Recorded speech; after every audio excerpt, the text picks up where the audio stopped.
California, el terreno de su infancia, estado de los chicanos, donde cholos tienen fama.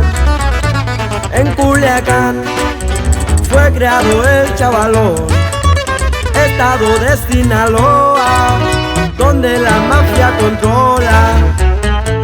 Ahí se implicó, empezó a chambear al 100, seguido era el movimiento, de día de noche también. Puros de a 100, los que cargaba en la bolsa, caballos, carros del año, las mujeres más hermosas. Desde muy morro fue enseñado en el arte de ser narcotraficante.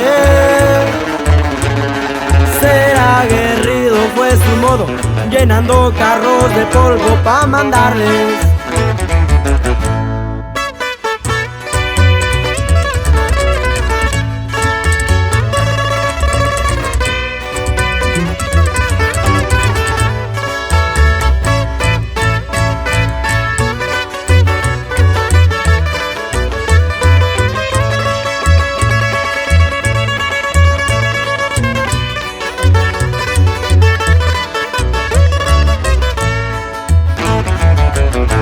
Admiración y respeto pa' un señor, lo miraba como hermano, su querido padre Lolo.